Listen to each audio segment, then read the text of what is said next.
Ok, queridos, nós estamos juntos estudando então alguns trechos do Sermão do Monte, um sermão proferido e dito pelo Senhor Jesus, quer dizer, não poderíamos ter um preletor ou alguém que tivesse uma pregação melhor e perfeita. Nós já passamos por bastante coisa, estamos na nossa penúltima aula aqui, e a minha ideia hoje é tratar dois assuntos com vocês que eu entendo extremamente importantes.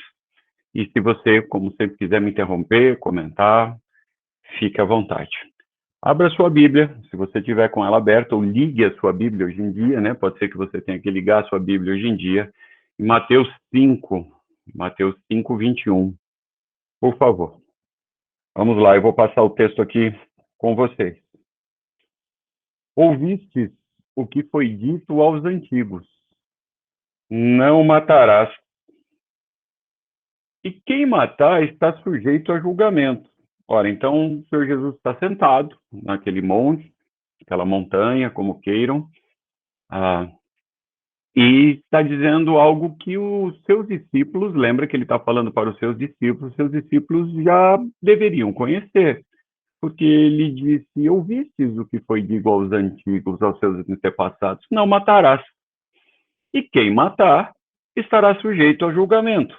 Então você mata e você está sujeito a julgamento. Necessariamente você já está sujeito a julgamento. Então não tem opção, você estará sujeito a julgamento. Aí ele diz: eu, porém, vos digo que todo aquele que, sem motivo, se irar contra o seu irmão, estará sujeito a julgamento. Vamos ver um pouquinho. Senhor Jesus, lembra, nós estamos sentados aqui, estamos debaixo do Império Romano. O senhor está falando de morte, não matarás. O que a gente mais vê aqui nos dias de hoje são as pessoas morrendo na nossa frente. O valor da vida não existe mais, principalmente a nossa do povo judeu. O senhor está dizendo que quem matar vai para julgamento. Nossa, era tudo que eu queria ouvir, porque, poxa, a gente está debaixo do Império Romano, esses caras aí todos matando a gente. Eu não vejo a hora realmente que eles sejam punidos, que eles vão a julgamento, eles são assassinos, e realmente se empolgaram. E realmente as escrituras dizem, já diziam lá os nossos antepassados, que quem matava é julgamento. É isso aí, Senhor. Aí ele diz, então, né? Eu, porém, vos digo que todo aquele que sem motivo irá contra o seu irmão está sujeito a julgamento. Um pouquinho, Senhor Jesus, o senhor está falando de morte, a gente está junto, nós estamos indo com o Senhor. Aí tem um problema aqui, o senhor está comparando a ira à morte? O senhor está comparando a ira aqui, né? A matar com ira? Como assim, Senhor Jesus? E eu vou para o mesmo julgamento? Não. Quem mata vai para julgamento. Mas quem ira, não. Não. E quem proferir insulto ao seu irmão estará sujeito a um julgamento de tribunal. Senhor Jesus, espera um pouquinho, vamos lá de novo. Eu já entendi a parte de matar, estamos juntos, foi dito aos antigos. Agora o senhor está dizendo que sem motivo, né, que quem se irá contra o irmão vai para o mesmo julgamento, e quem proferir um insulto ao seu irmão também estará sujeito a um julgamento, e julgamento de tribunal. A expressão que dá aqui não é um julgamento de uma conversa, vamos acertar as contas, vai à frente de um juiz. É isso que o senhor está dizendo? E ainda, quem lhe chamar tolo estará sujeito ao fogo do inferno.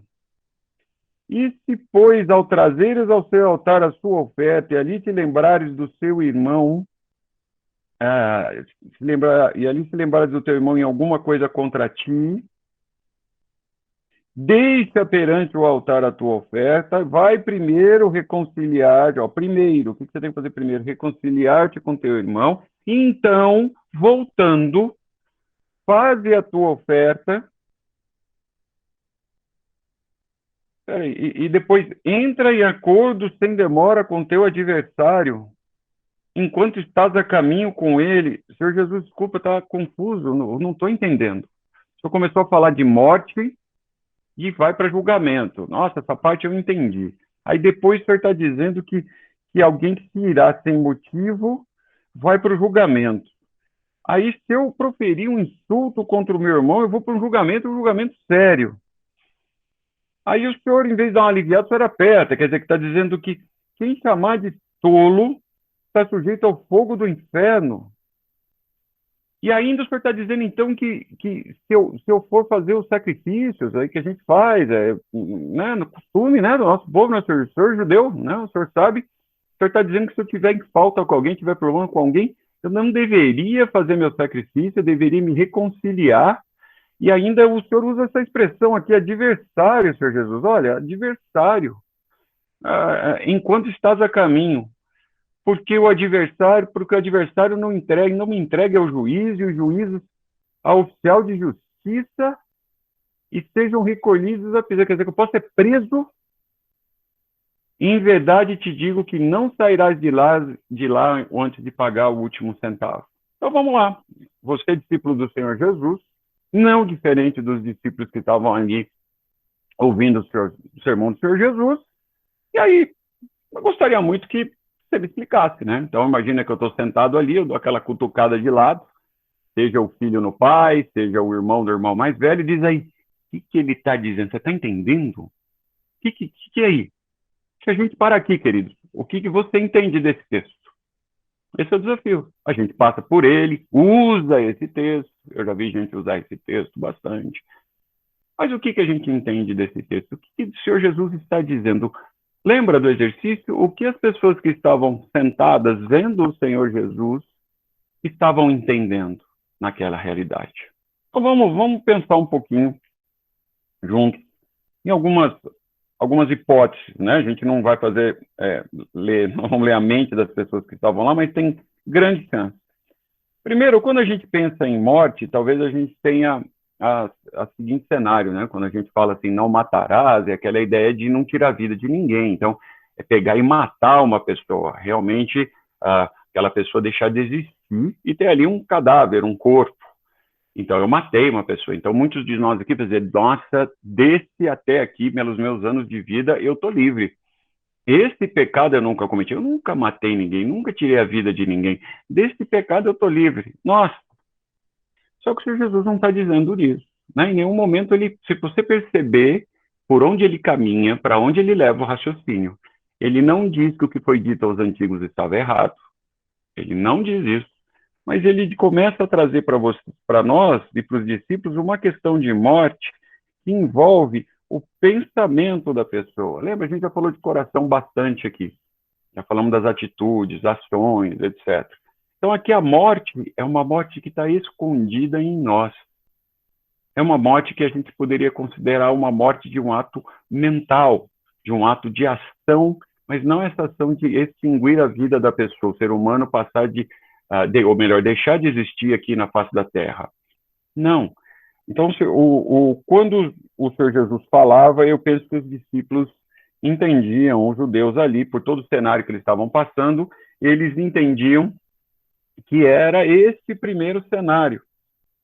Não, Senhor Jesus, isso daí a gente já entende, já faz, e não vejo a hora que o Senhor Jesus puna e leve realmente esses romanos para o tribunal. Mas o Senhor Jesus começa a falar de um cenário 2, em que eles nem pensavam, não imaginavam, não tinham a prática de imaginar que eles poderiam ser assassinos sem tirar a vida de ninguém fisicamente.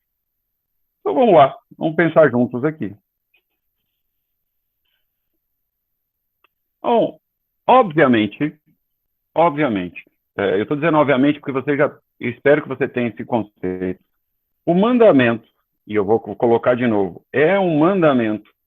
Então a gente não tem opção, certo? É um mandamento que nós temos que obedecer. De não matar, ser entendido como não cometerás homicídio, queridos. Tem muita gente que confunde isso aqui. Não é. Né? Senão a própria palavra de Deus, senão o próprio Deus traria em contradição. Lembra o que os judeus passaram no Antigo Testamento, o povo? Quantas vezes eles mataram? Quantas vezes mataram por ordem de Deus? É chocante isso, não é? Para você e para mim, imaginar que Deus mandou matar. Ele não mandava entrar na cidade, na conquista da terra, por exemplo. Ele falava, entra lá, bate um papo com ele, entra de bandeira branca, bandeira da paz. Né? Mostra, tenta fazer uma conciliação com ele, uma reconciliação, ou ainda uma expressão mais forte, nesses casos citados nas escrituras, na história ali, do povo judeu, vamos evangelizá-los, né? Não. Em alguns casos, o Senhor Deus mandava entrar e extinguir a todos, inclusive crianças, animais, tudo. Então, como assim? Não matarás. Então, a ideia, leva isso com você. A ideia aqui é não cometerás assassinato. E ainda no sentido mais amplo, de você engendrar, eliminar a vida de alguém. Você pensar, você nutrir, você planejar a extinção da vida de alguém. Não é uma situação de guerra, então, não é verdade? Imagina que um cristão é convocado para ir à guerra para defender o seu país, a sua pátria. O que ele vai fazer? Ele deixa de defender a sua pátria? Só porque ele é cristão? Então, não, a Bíblia diz para não matar? Se alguém vem para cima de uma situação em que você tem que defender um familiar seu, e numa ação extrema você luta corpóreo ou não tem outra forma de você agredir aquela outra pessoa e ela perde a vida? Não matarás? Então não, vamos ficar passivamente, quietinhos, esperando tudo acontecer sobre nós, que as escrituras dizem para não matar. Não, o que ela diz é o contrário, é não cometerás homicídio, querido. Então, não planeje, não cometa um assassinato, no sentido em que a palavra significa. Não a ideia simplesmente de extinção de vida. Assim, guarda isso com você, esse mandamento nunca foi uma proibição de extinção à vida humana, em toda ou qualquer circunstância. Então, assim, não importa o que aconteça, as escrituras dizem, Deus diz, não matarás, então eu não mato. Né? Nunca, nunca foi assim. Os religiosos da época do Senhor Jesus, os contemporâneos do Senhor Jesus, eles estavam pensando dessa forma. Eles ensinavam exatamente dessa forma. Né? Então, assim, eles mostravam que a proibição estava no derramamento de sangue humano, nem dos animais, porque eles faziam sacrifícios de animais. Mas eles estavam frisando e ensinavam o povo no ato de você matar alguém, em termos de extinguir a vida de um ser humano. O Senhor Jesus é muito legal aqui, porque o Senhor Jesus ele retorna o conceito do mandamento ao quando ele foi dado, ao conceito original do mandamento, que incluía, puxa, isso aqui é bem pesado, cuidado, que incluía de maneira mais ampla, então isso aqui, esse conceito aqui aumentou de maneira mais ampla, a ideia de não só extinguir a vida humana, que era não cometer homicídios, continuava de pé, de maneira nenhuma disse, não, vamos sair por aí matando mesmo, viu? Não gostou? Não. Muito pelo contrário, o Senhor Jesus nunca veio mudar o que já havia sido dito, ele veio para cumprir, lembra disso? Mas ele ampliou o conceito original, que é incluir a ideia de você cometer uma morte de alguém quando você tinha, usando, em vez de usar uma arma, uma faca, você usava uma espada, você usava seu pensamento, você usar palavras, você também usar cólera, atos de cólera. Eu fiquei irritado mesmo, fiquei nervoso, parti para cima. É assim, atos de cólera. Ou ainda, queridos, insultos. Essa é a ideia que o Senhor Jesus está passando para aqueles discípulos que estão sentados ali ouvindo. Vamos de novo? Vamos de novo. Isso aqui é bem importante. Vamos olhar de novo. Mas vamos lá. Os religiosos da época estavam ensinando o povo que estava sentado, ouvindo o Senhor Jesus, que a proibição de derramamento de sangue era pecado e estava nos mandamentos. Perfeito. Ok? Não há o que a gente discutir disso, é verdade. Mas o conceito era de homicídio. Né? Tanto assim que eles lutaram em várias guerras. Aí o Senhor Jesus, então, retorna esse conceito para o conceito original, para quando esse mandamento foi dado, e passou a lembrá-los que esse mandamento incluía, de uma maneira mais ampla, os próprios pensamentos, palavras, como também qualquer ato de cólera ou insulto. Ficou fácil agora? Beleza, então, quer dizer, de maneira contrária, se eu cometer pensamentos errados, até por palavras, atos de cólera e ainda insultos, eu também vou ser condenado, eu vou ser um homicida. E eu vou passar pelas condenações do homicídio. Já imaginou isso na cabeça deles, no momento ainda que eles estavam passando na história? Eles não tinham mais direito, lembra? Eles estavam numa situação terrível, subjugados a um império terrível, que não tinha valor pela vida, principalmente a dos judeus. Então, realmente, não, senhor Jesus, olha, eu não matava pessoas, não matei pessoas, né? Mas eles deveriam xingar, eles deveriam pensar, eles deveriam engendrar, eles deveriam desejar a morte daqueles romanos, não é? É bem possível, não é? Talvez você não, né? Que você é melhor, mas do que eles, mas eu preciso me colocar lá, que eu estaria naquele grupinho e falar assim, eu quero que esse cara morra, não é isso? Esse não podia morrer, né? Queria o mal para ele. Essa é a situação que o Senhor Jesus está colocando os seus discípulos nesse sermão. Então vamos lá, vamos continuar. A palavra ira é tratada de maneira correta pelo Senhor Jesus. Note, nós estamos ouvindo um sermão do perfeito, do pregador perfeito. Não tinha outra forma, não é? Então ele começa a tratar a palavra ira de maneira correta. E aí ele começa a fazer uma ressalva. E essa ressalva eu preciso conversar com vocês. É possível, ou seja, nem toda ira é pecado ou é maligna. Mas espera um pouquinho. Tem um texto aqui de Marcos que diz assim, né? Porque de dentro do coração dos homens, você lembra, a gente já falou bastante de coração e a gente tem a ideia aqui de homens aqui como humanidade. Okay? Não quer dizer homem do sexo masculino. Então, coração a gente já discutiu bastante qual é essa ideia de coração, que é a vida da pessoa inteira, né? Toda a personalidade da pessoa em 100%.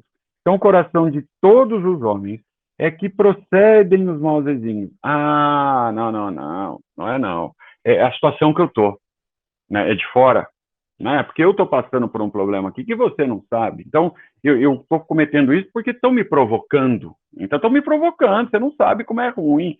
Então, estão me provocando, por isso que eu tenho essas ações e peco. Não é o que as escrituras dizem. Elas dizem que de dentro do coração dos homens, de todos, não tem exceção, é bom ou mal, religioso ou não, crente ou não, cristão ou não, de todos os homens, procedem, é de lá que vêm os maus desígnios. Percebe aqui que ele não coloca nem Satanás aqui? Percebe? Consegue perceber que não está dando assim, não, do coração procede, e também, não tem, só vem de lá, só vem de dentro de você e de mim. Os maus desígnios. E aqui ele dá alguns exemplos. A lista não é exaustiva, na minha opinião. Aqui são exemplos, não para aqui. E ele cita a prostituição, os frutos, homicídio, os adultérios, a avareza, malícia, o dolo, a lascívia, a inveja, a blasfêmia, a soberba, a loucura. Ora, e ele reforça, ora, todos estes males provêm de dentro que contamina o próprio homem. Então é como se fosse um câncer, desculpa, que vem de dentro de você mesmo. Né? A gente não pega câncer, se assim eu posso dizer, né? Você não toca em algum lugar contaminado, você não ingere alguma coisa que aquele... Não, vem de dentro, é a podridão de nós mesmos que gera o câncer. O mau funcionamento de nós mesmos é que produz um câncer. É a falta da gente dar conta de nós mesmos é que produz um câncer. Então, é o que dá. Então, olha, toda a ira. Então, o Senhor Jesus fala um pouquinho, como é que é possível, se nem toda a ira é pecado ou maligna, se tudo que vem de dentro de mim, todo o mal que eu faço, penso, etc., vem de mim mesmo. Como é possível eu me irar e não pecar? Tem uma ira, a gente vai brincar aqui, uma ira santa. Bom, veja essa forma que eu quando estava estudando aqui, guardei para mim, né? Veja essa forma de entender a explicação do Senhor Jesus. Veja, aqui. O que o Senhor Jesus está dizendo? Quem quer que se encolarize, isso é legal, né? Não tem nada a ver com colarinho. Uma vez o adolescente estava imaginando que tinha a ver com colarinho. Não tem nada a ver. Então, qualquer um que se encolarize, tenha ira contra seu irmão, sem qualquer... Pera um pouquinho. Sem qualquer causa justa. Então, existem causas justas para a gente ter ira? Corre o perigo de estar sujeito ao julgamento. É isso que ele estava dizendo, Senhor Jesus. Então, olha, quem se irá sem causa justa, aí está o julgamento. Ou seja, ou seja contra os ensinos religiosos da época. O Senhor Jesus está dizendo. Eu estou dizendo para você ser contra os ensinos religiosos da época, que apenas apontavam a possibilidade de julgamento em caso de homicídio literal. Então, em vez de Senhor Jesus aliviar, ele está dizendo, olha, é possível você irá. Bom? Mas se você irá e não for uma causa justa, você vai para o tribunal, não é só como tem te ensinado, não, que é no caso de extinção da vida humana, da morte. E o Senhor Jesus está fazendo uma exceção à ira, causa justa. Então, a gente precisa entender, pera um pouquinho, qual é essa cláusula de exceção? Qual é essa cláusula justa? Vamos deixar isso de lado aqui, estacionado um minutinho. Vamos lá. Assim, eu e você, se nós nutrirmos, se a gente nutrir, eu gosto muito dessa ideia de nutrir, porque nutrir não é uma coisa assim, pá, veio na hora. Não, nutrir é você planta, rega, olha lá de novo, vê se está cuidadinho, está crescendo, você se sente bem quando está crescendo, nossa, está crescendo, olha, está dando fruto, você está nutrindo, você alimenta. Alimenta o quê? Sentimentos ruins contra outras pessoas, novamente, sem motivo justo, você vai cometer homicídio. Tá bom? Então, toda vez que você pensou, se eu queria que lá aquela pessoa podia, se fosse, bem que podia, né? E você guarda aquilo e passa 2 dias, um dia, um mês e talvez anos da sua vida nutrindo, querido, você é um assassino. Você é um homicida. No conceito das escrituras. Esse é o nível, essa é a barra. Novamente, o Senhor Jesus está ampliando, ou na verdade eu gosto da ideia de ele trazer ao original, ao que foi dado, o conceito aos seus discípulos. Ele está trazendo o conceito novamente aos seus discípulos. E não, a não ser que eles fossem...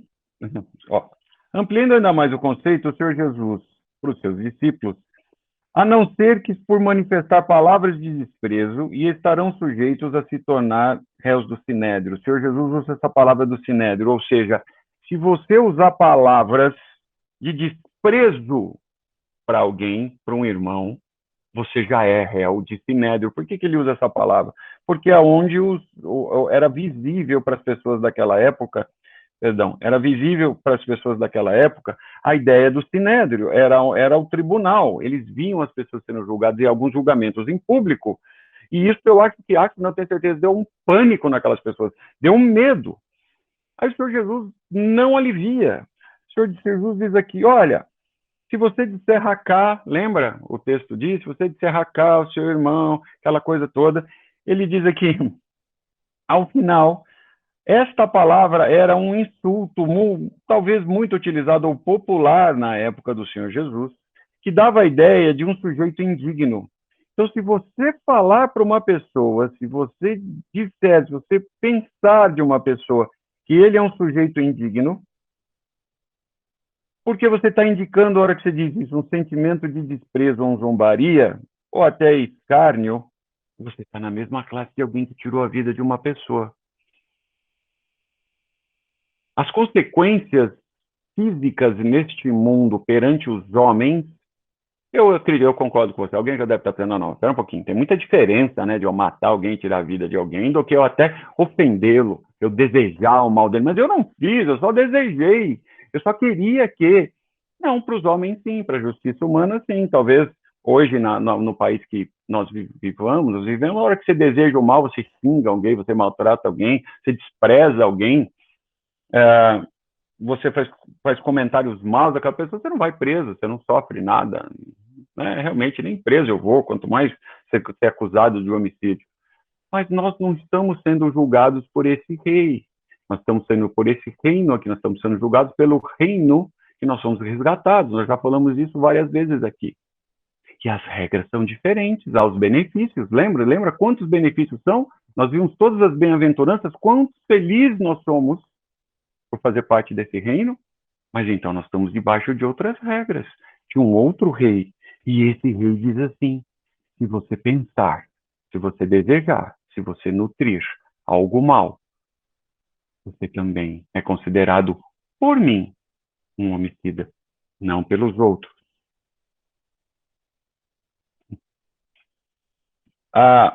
O Senhor Jesus aponta ao assassino que não apenas destrói a vida de uma pessoa, mas busca fazer o mal interior ao outro. Gente, então a ideia é a seguinte: quando eu ofendo alguém, quando eu desejo mal a alguém, quando eu até faço uma fofoca contra alguém, eu invento uma história contra alguém, quando eu desprezo a habilidade de uma pessoa, quando eu humilho uma pessoa, só em pensamento, eu não preciso nem falar.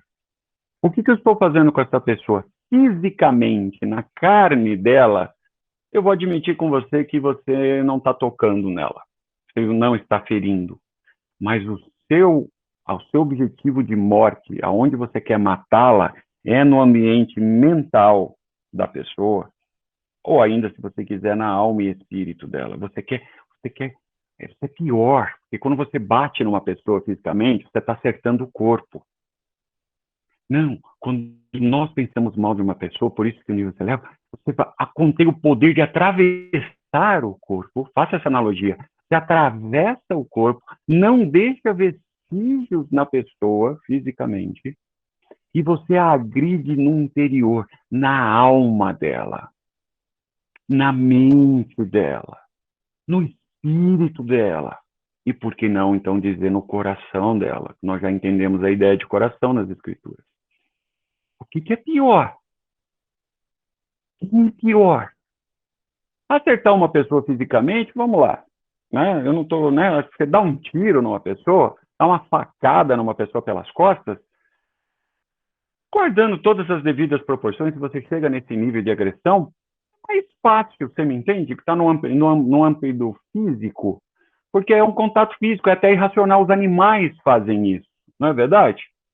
Os animais, eles se agridem fisicamente, um mata o outro para comer, há lá uma luta, o pecado está lá também, contaminou toda a criação, então ali é uma coisa corpórea. Mas o que eu acho engraçado é que eu não vejo um animal planejando acertar o outro por dentro. E nós, eu e você, planejamos, nutrimos pensamentos maus e pensamentos que vão agredir a pessoa no seu interior. Você consegue perceber onde que o Senhor Jesus está nos levando? Que nós somos bem piores, que tudo isso vem de nós mesmos, não tem justificativa de ambiente ou externa que nos alivie, vem de nós mesmos.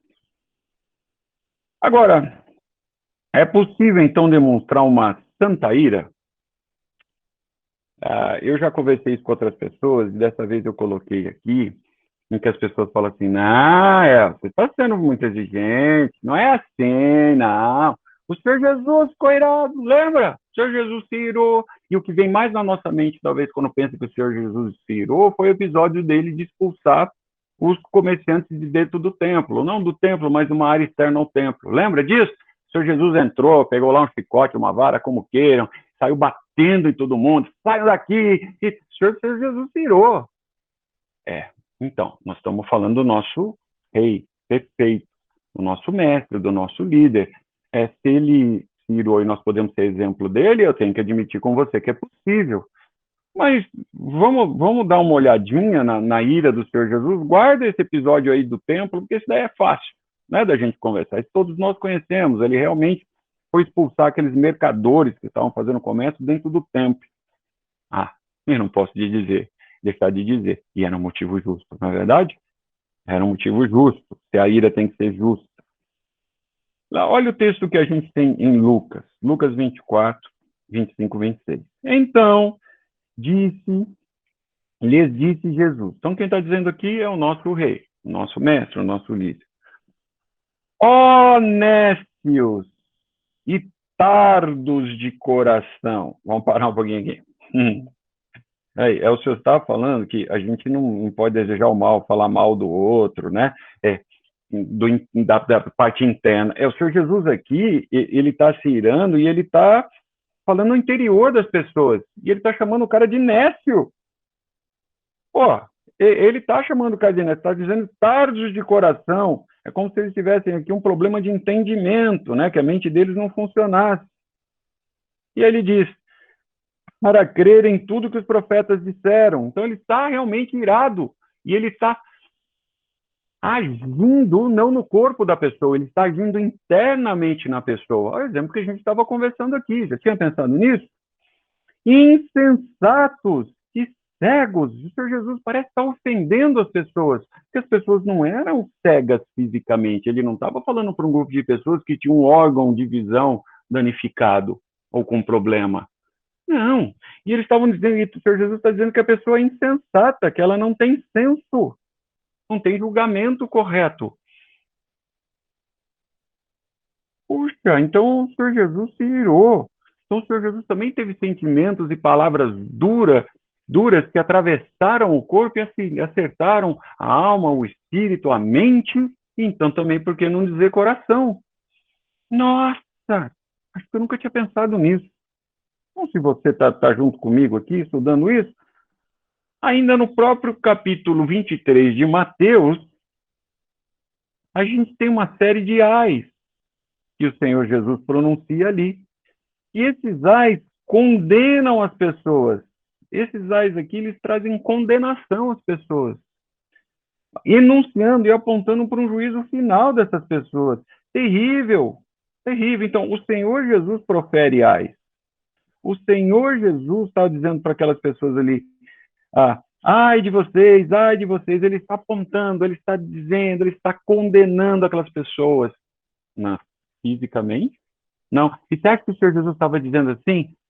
Ai, puxa, você vai me desculpar, eu penso que o Senhor Jesus é perfeito. Penso não, eu tenho certeza que o Senhor Jesus é perfeito, não é? E aquele momento ele estava irado, ele estava dizendo, talvez ainda muito mais do que a gente faz para um filho, ai, se você fizer isso, ai, e nesse momento ele não estava calminho, ok? Ele não estava assim, distribuindo sorrisos, passando a mão na cabeça das pessoas, não, ele devia estar numa posição de proferir juízo bravo. Então, por que não dizer irado com as pessoas? Que o Senhor Jesus nunca cometeu pecado. Então, aqui a gente tem um exemplo de uma ira santa. Eu tinha pensado nisso. Mas e a gente, né? E nós pecadores, como é que nós estamos no meio de tudo isso? Pô, Senhor Jesus.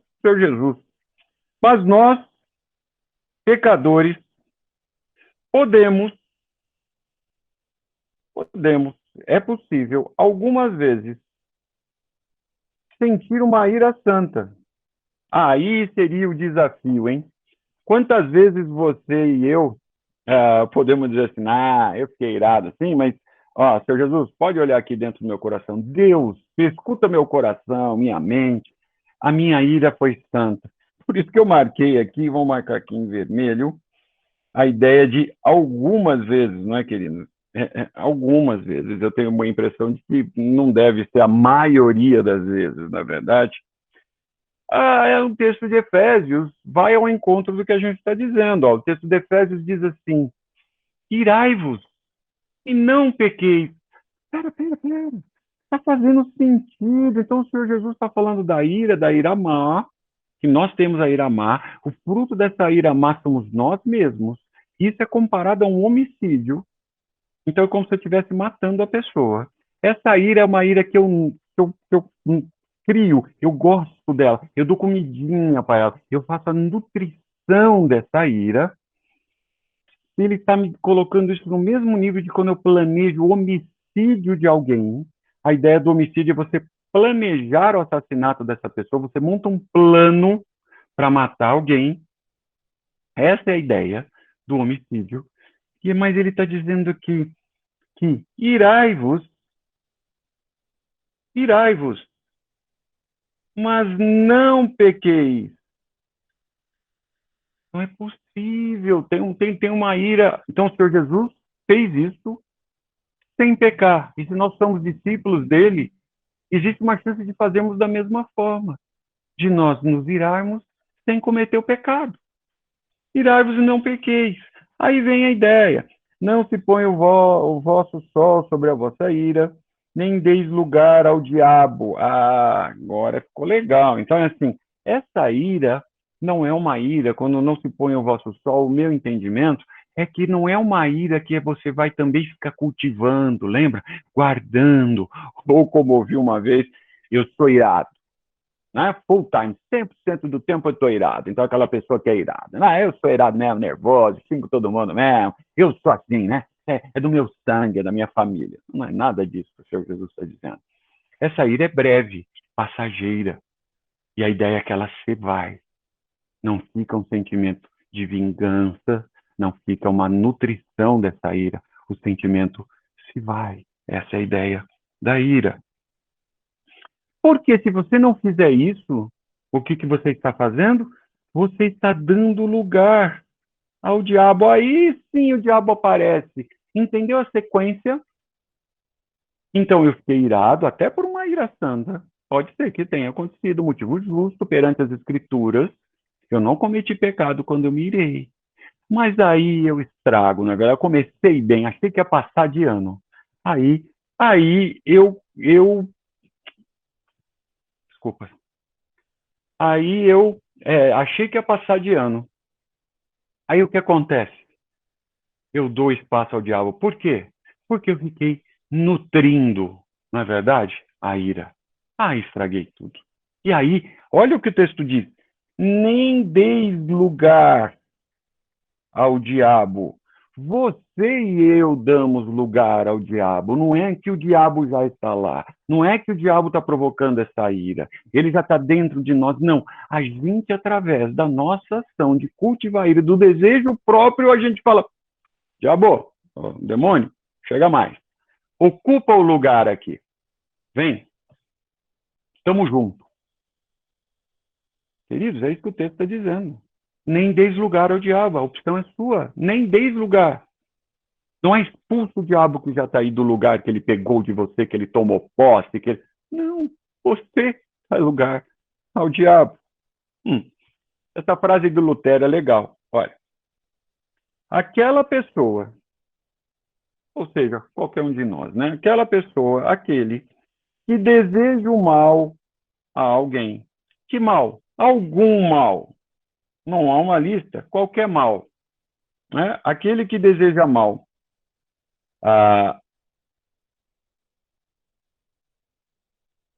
Desculpa, perdão. A interpretação disso aqui é diferente. Me perdoe. Vou começar de novo.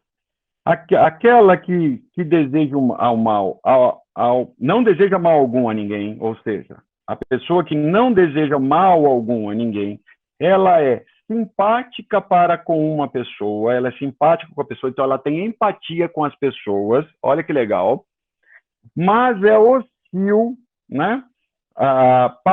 Que não é pata, não, para com o pecado, ok? Então, a pessoa que é hostil ao pecado, ela é amável e simpática ao pecador. É assim que Lutero definia a ira. Então, é possível você estar contra a ira, mas você fica irado porque aquela pessoa está pecando. Você está irado com o ato daquela pessoa. Você está irado mais do que está irado porque aquele pecado está dominando aquela pessoa naquele momento ou naquele tempo da vida dela. Mas você não está irado, você não vai fazer nada, você não vai estragar, você não vai magoar o pecador.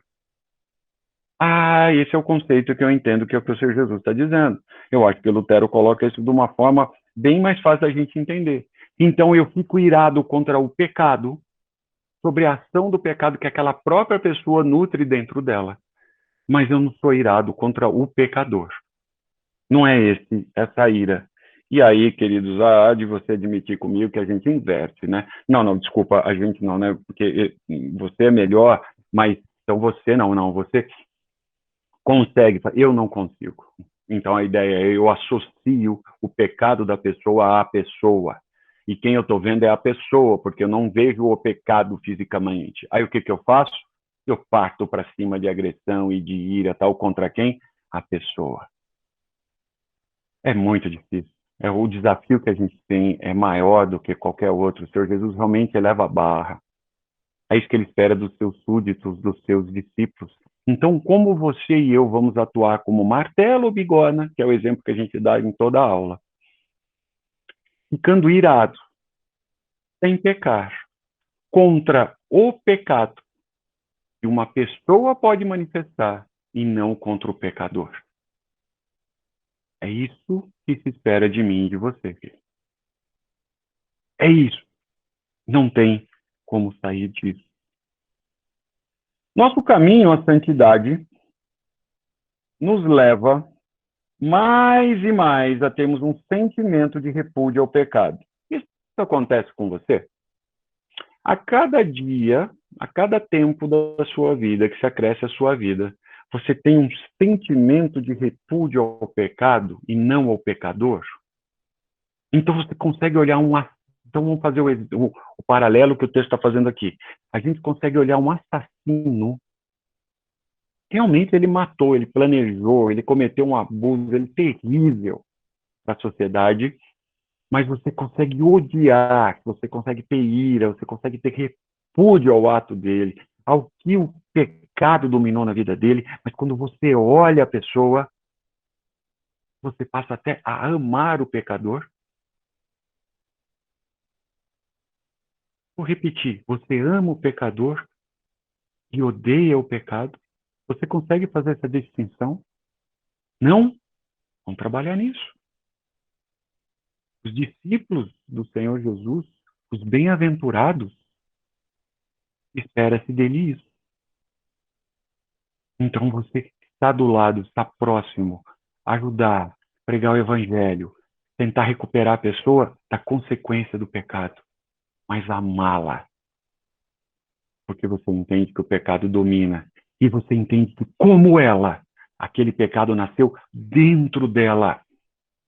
Só que você foi resgatado para esse reino. Você foi resgatado por um outro padrão que lhe dá a chance de ter essa consciência. E você tem a chance de fazer diferente. Ele não. Então você demonstra amor pela pessoa, mas odeia, tem ira, se revolta, tem repúdio ao pecado. As pessoas reconhecem isso em você? Você é um discípulo do Senhor Jesus, você está dentro desse reino. Você é um bem-aventurado. As pessoas reconhecem essa característica em você.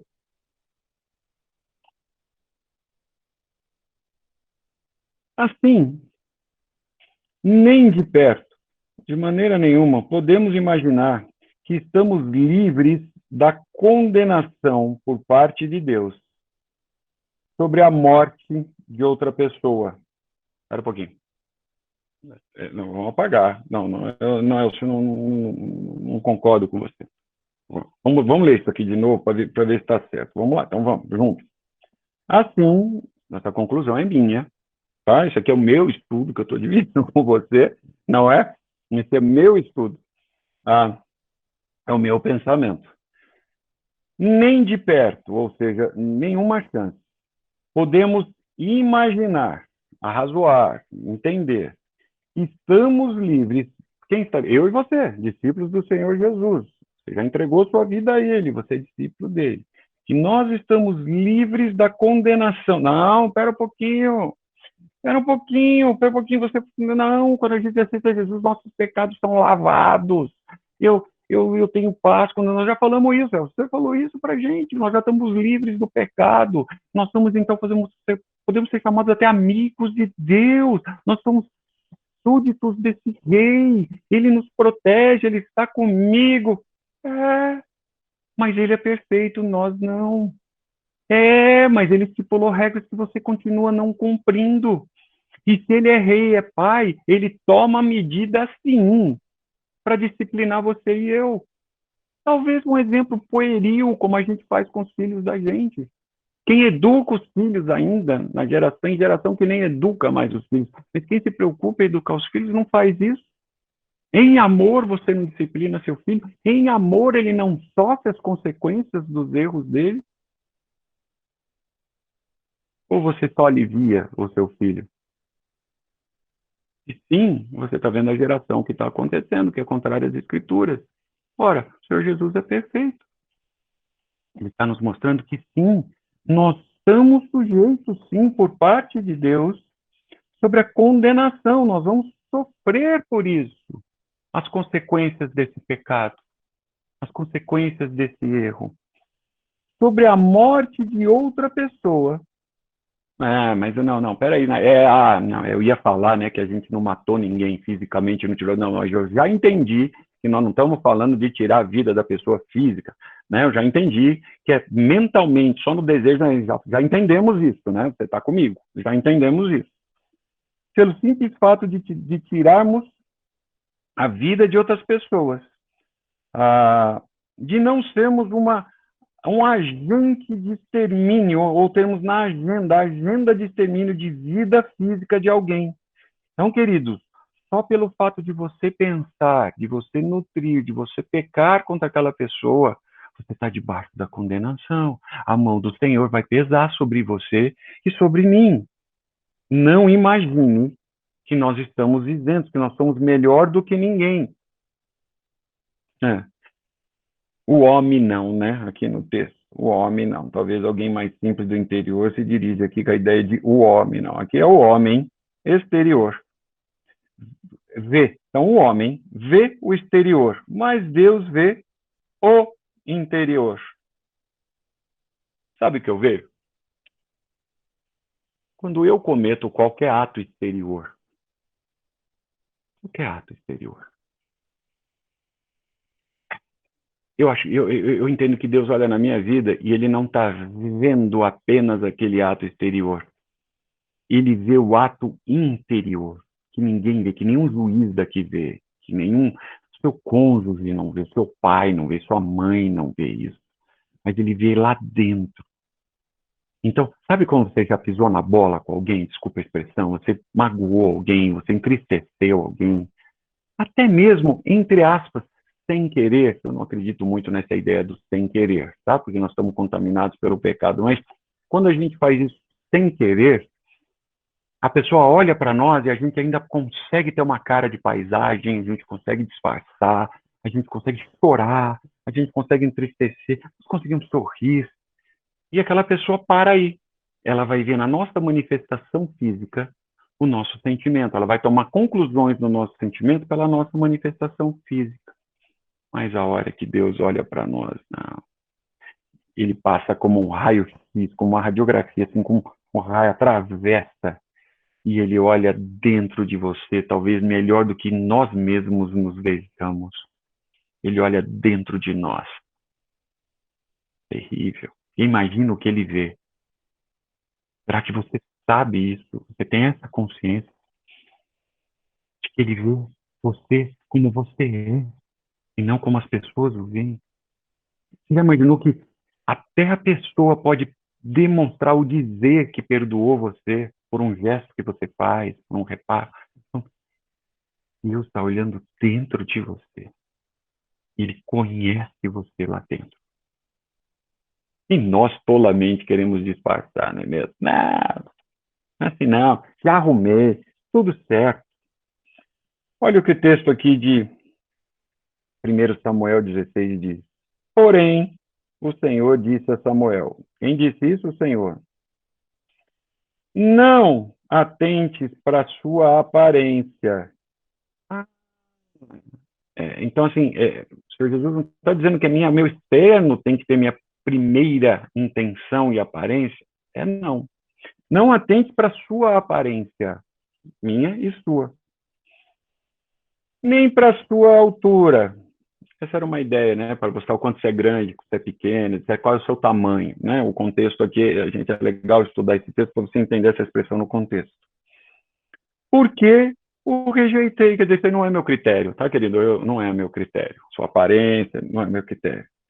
Porque o Senhor não vê como vê o homem. É o que eu acabei de dizer. Deus, quando olha para nós, ele não vê como o homem nos vê, como outro ser humano nos vê. O homem, vamos mudar de cor aqui. O homem vê, o homem vê o exterior. Porém, porém, o Senhor, o coração. Lembra da ideia do coração, que não é esse símbolo que todo mundo tem feito hoje? Nossa, coração horrível. Que todo mundo tem feito hoje em dia? Piorou. Não é esse coração aqui. Ele está falando da vida da pessoa, do interior total da vida da pessoa. Esse é o coração que as escrituras dizem. Então, quando eu estudo esse texto, eu fico arrazoando, eu falo assim, como é que eu faço? Como é que eu consigo, Senhor? Eu disfarço até para minha esposa, disfarço para o meu chefe. E pai, então, esse que eu tiro de letra, Senhor Jesus. Minha mãe gosta de mim, ela até alivia, né? Mas o Senhor me vê dentro. O Senhor não me vê pelo exterior. Não é a minha altura, não é a minha aparência. O Senhor me vê por dentro. O que nos resta? Como seres pecadores que nós somos.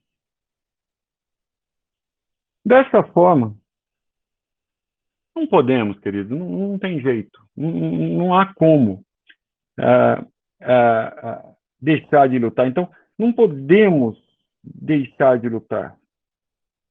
E não podemos deixar que as formas malignas nos influenciem contra outra pessoa. Não podemos, queridos, não podemos. Se a gente deixar a gente mesmo, estamos fadados ao fracasso. Mesmo que nós tenhamos a aprovação das pessoas.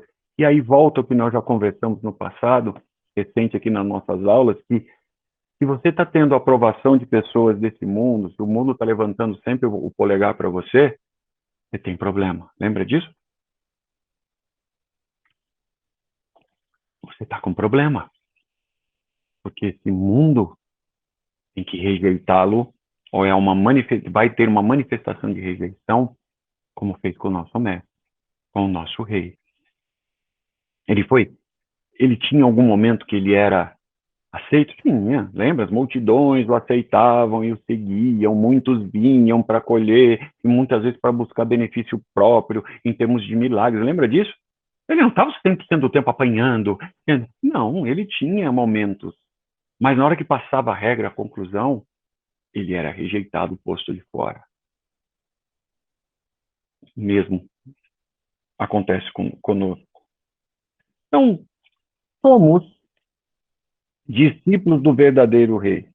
As nossas ações, as minhas ações e as suas, devem servir de exemplo aos que não o conhecem. A sua ação, quando a gente trata de ira, quando trata com outra pessoa, elas são exemplo de alguém que tu fala, nossa, achei que o cara ia fazer, achei que ela ia, olha, faz diferente. Ah, eu no lugar dela, não é? As pessoas falam isso de você, dizendo que você é um alien, que você é um estrangeiro, que você não faz parte do padrão, que você reage diferente contra o pecado do outro. Ou eles põem você no mesmo balaio? Não, é assassino como nós. Ó, esse é dos nossos, hein? Ó, ele realmente agrediu a pessoa e devolveu na mesma moeda, hein? Fez igual. Aí sim, ele estava certo. Você está dentro desse padrão, qual é o padrão que você está? Ou você usa, inclusive, momentos em que você está irado santamente contra o pecado e as pessoas percebem que você é diferente e as pessoas passam a tentar entender e quem é esse rei que dirige a sua vida, de que reino você é, da onde você vem, quais são os seus costumes, e você serve de exemplo para dizer, não, cara, eu sou de outro reino. Eu sou diferente não por mim, é porque eu tenho outras regras, eu tenho um outro rei. E ao mesmo tempo, esta sua ação Não é algo que glorifica você, mas elas glorificam ao seu rei e você as entrega como uma oferta de sacrifício. Ou você fala, não, pera, esse é meu, né? Que eu pôr no bolso, que esse é meu. Mais uma, hein? Mais uma para mim aqui, ó. Quantas aqui, nossa, só essa semana, hein? Ó, quantas eu acabei, ó. Bolso cheio hoje. Tô bem. Essa semana eu tô bem. Já fiz um monte de gente reconheceu, já tive oportunidade. Então traz para você o mérito. Ou o mérito é do nosso rei e você as entrega de maneira humildemente. Senhor, se o Senhor não tivesse comigo, se o Senhor não tivesse feito isso por mim, seria de mim, Senhor. Está aqui. Está aqui, Senhor. Então, é ruim, mas é o melhor que eu pude trazer. Lembra? Nós estudamos isso nas bem-aventuranças. Qual é o seu comportamento e o meu? Imagina se a gente tivesse sentado ouvindo isso das palavras do Senhor Jesus. Então, nossa meta está em alcançar a aprovação do nosso rei, não a sua aprovação e nem a aprovação dos outros. Olha o texto de Lucas. Vós sois os que vos justificais a vós mesmos diante dos homens. Gente, isso não é uma novidade, certo? Não é uma coisa nova, isso já acontece, já acontecia e vai continuar acontecendo. Mas Deus conhece vosso coração. De novo o conceito de coração aqui, queridos. Lembra do conceito de coração? Qual é o conceito de coração? A sua vida inteira. Pois aquilo que é elevado entre os homens, então tem a aprovação dos homens, fez direito, tá ok, é abominação diante de Deus. Então, você imagina você trazendo isso diante de Deus. Senhor, fiz aqui, tá tudo aqui. Lembra, postura diferente? Isso é uma abominação diante de Deus. Repare, aqui não está dizendo que lá entre os homens foi abominação também, que você fez mal lá, que lá você está mal, não. Lá você pode estar bem. Lá o efeito até pode ter sido positivo diante deles, para eles, no julgamento deles, mas diante de Deus é abominação. A importância, onde que eu queria levar a gente a pensar, né? A importância desse assunto é tão urgente, querido. A gente precisa fazer isso todo dia, toda hora na nossa vida, e a gente tem deixado isso de lado. E o Senhor Jesus, então, faz uma comparação de reconciliação com uma pessoa antes de chegar na frente do juiz. É isso que ela faz. Você está indo para o juiz, né? Você vai para um tribunal. É sensato a gente fazer um acordo antes na nossa vida mesmo, não é? Desde irmãos que brigam e o papai está chegando e a mamãe está chegando, muitas vezes eles se acordam porque eles sabem que os dois vão estar fritos, né? Então eles fazem lá um acordo entre eles e resolvem o problema. Essa que é a ideia quando fala assim, resolve antes de chegar na frente do juiz, resolve isso logo, que você vai prestar conta para o rei. Resolve, não leva essa com você não. Essa ação de reconciliação com alguém que matamos, olha que interessante, nós matamos a pessoa. Não fisicamente, lembra disso? Mas matamos em nossa mente, ou no falar, tem de ser desesperadamente urgente. Essa reconciliação ela tem que ser desesperadamente urgente. Note que o Senhor Jesus usa a ideia do caminho. Então você está num caminho, é um processo, você está andando, é no contínuo, você está a caminho. E nesse processo de santificação, deve ser o meu e o seu processo, o objetivo de ter um processo de santificação, nós, eu e você, temos oportunidade de reparar erros. A gente não quer, na verdade, não, deixa assim, foi bom para ele mesmo, mereceu, não cabe a mim e a você. De reparar erros. E ainda marquei aqui, né? Acho que eu estava olhando no espelho, maldades, né? Quantas vezes a gente faz isso por maldade? Não precisava, mas a gente vai ter um gostinho, né? Com os demais, todos os demais, antes de estarmos à frente dos juízes. É essa comparação, lembra? Porque quem está sentado ali estava vendo o juiz, tribunal, sinédrio, então eles entenderam perfeitamente o que o Senhor Jesus está dizendo. Então, É possível que no minuto seguinte você não esteja mais nesse mundo. Tá? Então pode ser que você cometa um ato contra alguém e no minuto seguinte eu e você não estejamos mais aqui para poder ter a chance de reparar esse erro.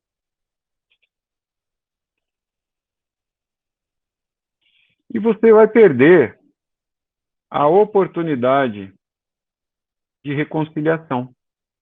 Já imaginou? Então, o sacrifício do Senhor Jesus perdoou todas as nossas dívidas, é verdade, como verdadeiros discípulos. Não, até porque você não tem como pagar, mas não isentou a prestação de contas, né? Muitos de nós entendemos assim, eu sou salvo, sou do rei, estou bem, nunca... Não, você vai prestar conta. Ele vai puxar sua ficha, vai falar esse dia aqui. Não, eu estou vendo o seu coração. Eu não estou vendo o seu ato, não estou discutindo o que você fez fisicamente, como é que você balbuciou a palavra. Eu estou vendo o seu coração. Como é que você me explica isso aqui? Você sendo meu discípulo, como você me explica isso aqui? Eu e você vamos passar por isso. É bom que essa lista cada dia diminua, não? Ou aumente, na hora que a gente for prestar conta. Então, através dessa condição que nós estamos, eu desafio você a praticar arrependimento, praticar a confissão dos pecados e restaurar falhas em nossas ações físicas e espirituais. Eu fiz questão de colocar aqui físicas e espirituais. Não é só ressarcir alguém que você fisicamente cometeu algo contra ela, mas espirituais também. Quando que foi a última vez que você sentou com alguém para reparar o estrago que você fez na vida do outro, espiritual, mental ou no coração dela? Então, para a gente pensar um pouquinho. Veja, baseado no ensino do Senhor Jesus, como que os pecados, né? Tem pecados de homicídio a serem tratados? Você tem pecados de homicídio? Olha o que eu estou falando para você. Você tem o pecado de homicídio? Então, você já entendeu que morte que eu estou falando, que homicídio que eu estou falando. Você tem pecados de homicídio a serem tratados? Serem reparados, tirar da sua conta? Você vai prestar conta, eu também. Nós iremos. Vamos tirar isso da lista? Quais você tem aí que o Espírito Santo vai colocar na sua mente, você vai ter a chance de reparar os seus pecados de homicídio?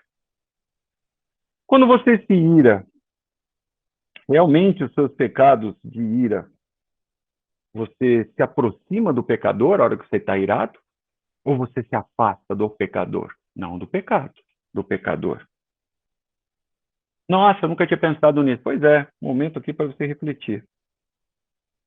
Né? Quando você está irado, o pecador ainda fica mais próximo de você.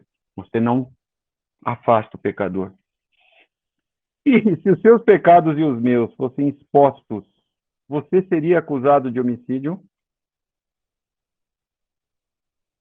Ou você já contaria com o perdão de Deus para esse pecado? Aí sim o perdão, no sentido de não de você ter que pagar, mas saiu da lista. Aí sim o sangue de Jesus realmente lavou ali, saiu da lista. Então você teria realmente o perdão de Deus. Deus não está mais enxergando isso na sua vida quando ele olha o seu coração, e dos homens também. Já pensou nisso? Então, queridos, é isso que eu queria refletir com vocês hoje. Nós vimos bastante coisa. Eu acho que é um assunto pesado. As pessoas não refletem dessa forma. A gente passa por isso aqui muitas vezes de maneira superficial. Mas eu queria deixar essa imagem, então, aqui para a gente encerrar e para você pensar a respeito. Quando você sair daqui, nesse tempo que a gente esteve junto, você vai entender que facilmente nós somos homicidas e que o padrão do Senhor Jesus é não só incluindo a morte física de alguém realmente, quando um homicídio, e não só a extinção da vida, Mas quando você planeja, você nutre matar alguém, como um assassino faz mesmo, que elabora, friamente mata uma pessoa. Ela planeja o assalto, ela diz: eu vou sair de casa hoje para assaltar, para matar, eu vou sair para roubar, e mata a pessoa sem valor à vida, sem pensar em mais nada. A única coisa que ela quer é o desejo dela, ela sai mesmo. Essa pessoa não foi sem querer, não foi um acidente a morte da pessoa, na verdade. Eu não estava na estrada e realmente tive um mal súbito li realmente e fui de encontro a outro carro e eu tirei a vida da outra pessoa. Nossa, eu sou um homicida. Não é isso que está falando o texto aqui. Nós estamos falando de alguém que sai da morte física e você começa a praticar a morte mental da pessoa. O pecado leva você a uma morte mental. Então você sai daqui, que você diz que nunca fez, eu acredito, muitos de nós nunca tiramos a vida física de ninguém. Vai saindo daqui e vai levando você numa linha contínua e pior, para um cenário 2. Aí, nesse cenário 2, dentro da nossa mente, da nossa alma, nosso espírito, ou nosso coração como um todo, a gente começa a ter sangue. Nós somos considerados assassinos, assim, sangue.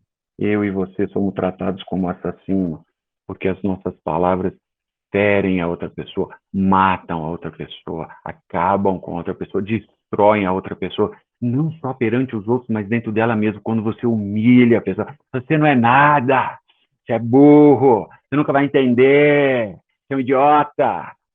E outras ofensas que vão dentro da pessoa.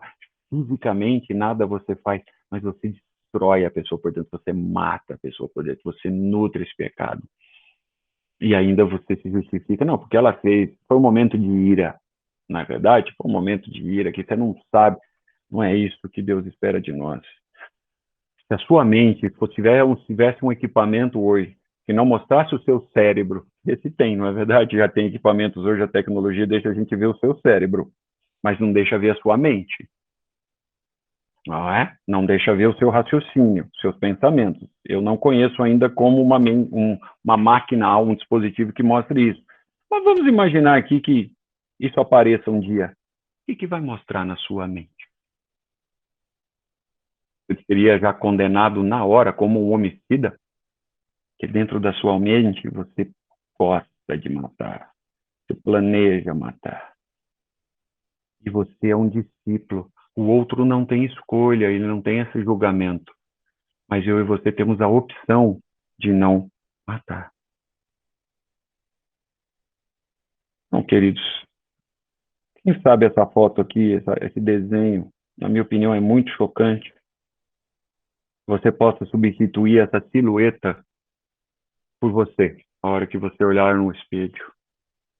E lembrar dessa figura do seu cérebro aqui, em que você já se comportou como um assassino perante Deus.